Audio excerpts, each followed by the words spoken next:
There are three pieces of direct literary evidence that link Amelia to the plays.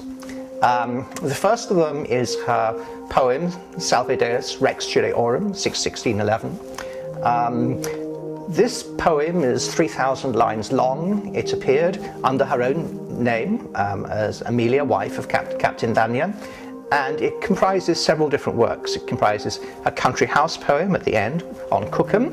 It comprises various introductions at the beginning that are addressed to the noble English ladies of England, and it includes a 160-line masque, which is in the form of a letter to Countess Mary Sidney, and a very long satirical crucifixion poem, which is the main poem in the collection, and is Salve Deus.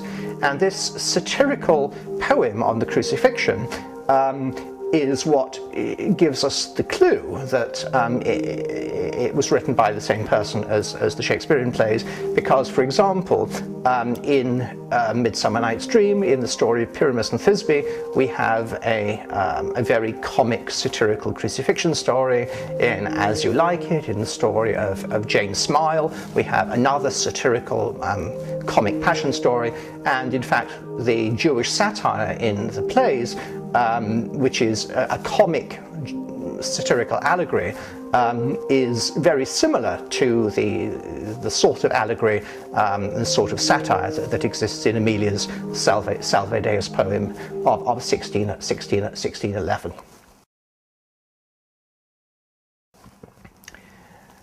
The second piece of literary evidence is what I like to call the swan signatures.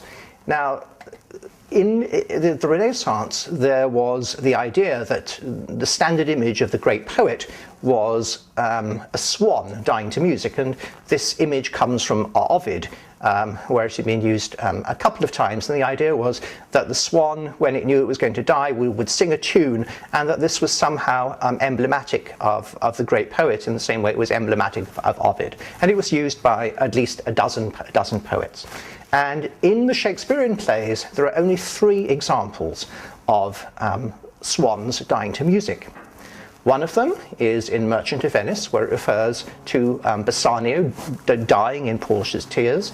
Another of them is in King John, where it refers to Henry, who is John's son. And the third one is in Othello. And the strange thing about the one in Othello is that we have the 1622 quarto of Othello, and it doesn't appear in it. So it was added in to Othello between 1622 and 1623, when the first folio was being written, in the form of 163 extra lines. And these lines expand the part of Amelia, and they also put in a feminist manifesto, and finally they put in the Willow song, Willow, Willow, Willow. So why is this important? Because these 4 names, Amelia, Willow, Johnson, Bassanio, just happen to be the 4 names of this woman, whose names are Amelia, being her first name, Johnson is her mother's name, Willow is the name of the family she was adopted into at the age of 7, and Bassanio, or Bassano, is her father's name, her family name.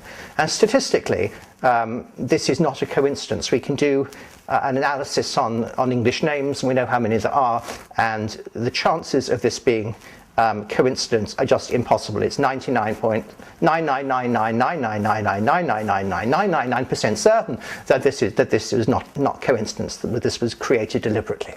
So this is the fundamental piece of evidence that shows that Amelia has left behind her literary signatures on the plays to show everybody that she was this great poet who was dying like a swan to music.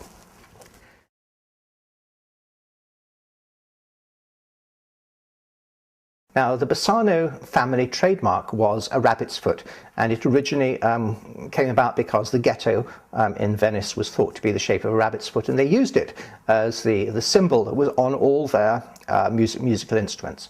And when they became the court musicians to Henry VIII, they sent the king a crate of rabbits. So rabbits were important. And in 1594, somebody wrote a book called Willoughby His Avissa. Avissa meaning a vissa, the unseen, and avissa meaning also the female bird, the female avis. So the unseen bird of the Willoughby family, and Amelia was adopted into the Willoughby family at the age of 7. So Willoughby His Avissa is a 3,000-line poem which talks about a woman playwright who is never named, but we are told that her real name resembles Avissa, and she also lives near the theatre district, and this has been long recognised as the first book in the world ever to mention Shakespeare. And it also describes Avissa as a woman playwright who calls great numbers to the field.